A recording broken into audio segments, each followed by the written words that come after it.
Les croisades, qui se sont déroulées du Tinsensanswam au XIIIe siècle, représentent une période de confrontation intense entre les mondes chrétiens et musulmans, déclenchée principalement pour la reprise de Jérusalem et des territoires saints. Cet événement majeur marque les relations entre l'Orient et l'Occident, laissant un héritage durable dans les domaines politiques, culturels et religieux. Contexte des croisades et motivation.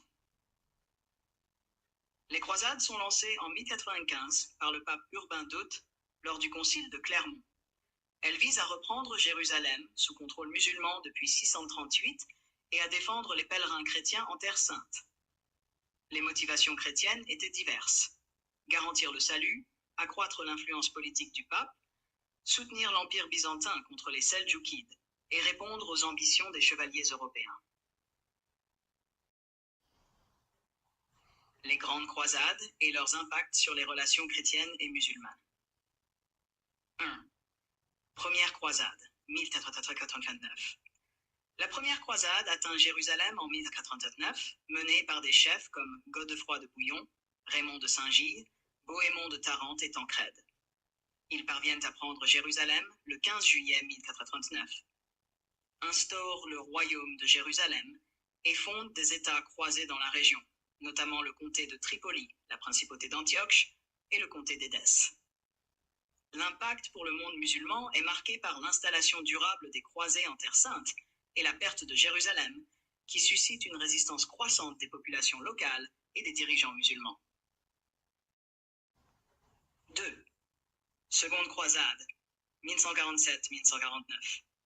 Après la chute du comté d'Édesse aux mains des musulmans dirigés par Zengi, émir de Mossoul, le pape Eugène XII appelle à une nouvelle croisade. La seconde croisade, dirigée par le roi Louis VII de France et l'empereur Conrad III du Saint-Empire, se solde par un échec. Les forces musulmanes, unies sous l'autorité de Zengi, puis de son fils Nur ad-Din, continuent de renforcer leur position. La croisade échouée renforce le sentiment d'unité parmi les musulmans sous la bannière de chefs, tels que Nur ad-Din, et annonce l'émergence de leaders plus puissants, comme Saladin, pour résister à la présence croisée. 3. L'ascension de Saladin et la reconquête de Jérusalem en 1097. Saladin, Salah ad-Din Yusuf, neveu de Shirkuh et lieutenant de Nur ad-Din, devient sultan d'Égypte en 1171, après la chute de la dynastie fatimide, et prend le contrôle de Damas en 1064, unifiant l'Égypte et la Syrie sous un leadership musulman fort. En 1087, Saladin mène une campagne contre le royaume de Jérusalem. Le 4 juillet 1087, il remporte la bataille décisive de Hattin face aux armées du roi Guy de Lusignan et du chef militaire Renaud de Châtillon. Cette victoire aboutit à la capture de Jérusalem le 2 octobre 1187, ce qui rétablit la ville sous contrôle musulman après près d'un siècle de domination chrétienne. Saladin se distingue par sa clémence envers la population chrétienne de Jérusalem, contrastant avec le massacre de la première croisade, gagnant ainsi le respect de ses adversaires et d'une partie de la chrétienté. Cette reconquête de Jérusalem a un impact énorme sur le monde musulman et devient un symbole de résilience et de foi. 4. Troisième croisade, 1189-1192. La prise de Jérusalem suscite un tollé en Europe et conduit au lancement de la troisième croisade. 3 des plus grands souverains européens prennent part à cette expédition. Richard Cœur de Lion, Angleterre, Philippe Auguste, France, et Frédéric Barberousse, Saint-Empire. Après la mort accidentelle de Frédéric Barberousse, la croisade se poursuit sous le commandement de Richard et Philippe. Richard parvient à reprendre certaines villes côtières, comme Acre, et malgré plusieurs affrontements avec Saladin, il échoue à reconquérir Jérusalem.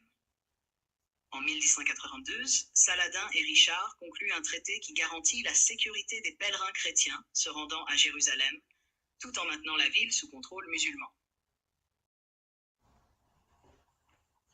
5. Les croisades ultérieures et le déclin des États latins d'Orient.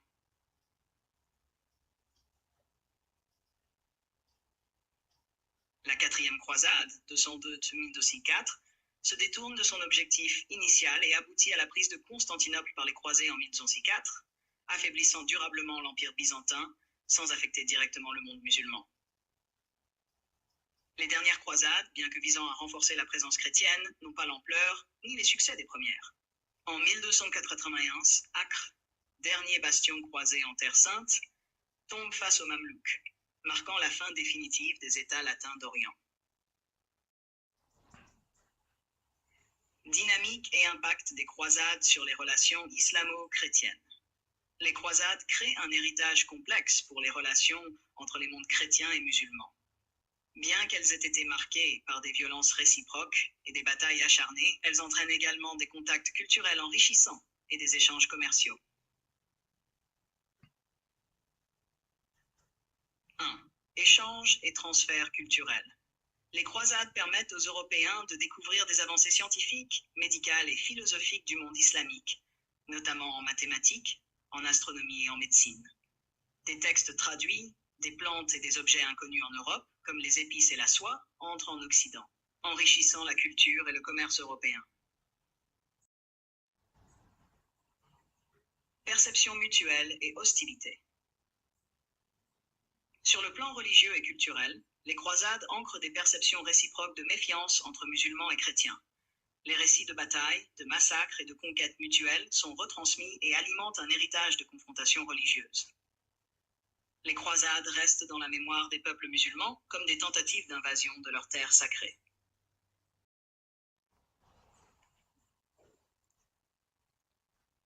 « 3. Impact politique sur le monde musulman et chrétien.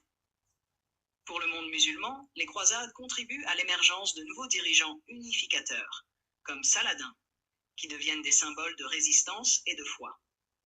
Les États musulmans de Syrie, d'Égypte et de Palestine, ainsi que les Mamelouks qui leur succèdent, renforcent leur capacité de défense face aux menaces étrangères. En Europe, les croisades accroissent le prestige du pape et renforcent l'idée de la guerre sainte, tout en modifiant les structures politiques. La nécessité de financer les croisades favorise le développement des premières institutions bancaires et des ordres militaires, comme les Templiers et les Hospitaliers, qui ont un rôle militaire et économique majeur. 4. Les conséquences en Syrie et en Palestine. Les États croisés en Syrie et en Palestine laissent des traces dans la société locale, notamment à travers les forteresses croisées et les églises, qui témoignent de cette période. La région devient un carrefour de population et d'influence, avec la cohabitation forcée de chrétiens européens et de musulmans arabes, kurdes et turcs.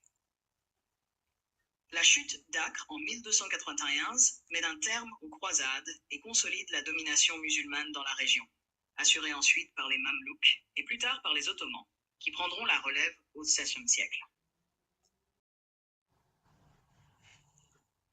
Héritage des croisades et contre-croisades. L'ère des croisades laisse un héritage complexe. La formation d'identités religieuses antagonistes. Les croisades renforcent le sentiment identitaire autour de la défense de la foi. Les récits de ces conflits deviennent une source d'inspiration pour les générations futures, tant pour les Européens que pour les musulmans.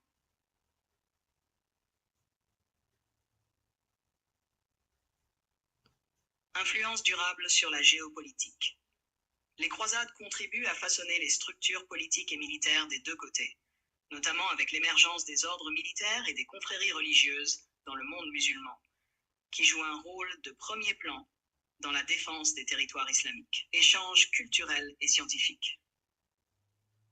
Les croisades, malgré leur nature conflictuelle, favorisent aussi des échanges de savoir qui marqueront le Moyen-Âge européen.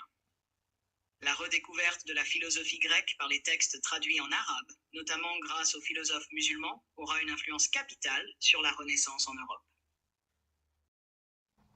Ainsi, les croisades et les contre-croisades constituent une période d'interaction violente, mais aussi d'échanges culturels intenses. La reconquête de Jérusalem par Saladin en 1587 incarne pour le monde musulman un symbole de triomphe et de persévérance, tandis que pour le monde chrétien, elle représente un échec et suscite une réflexion durable sur le rapport avec l'islam, qui influence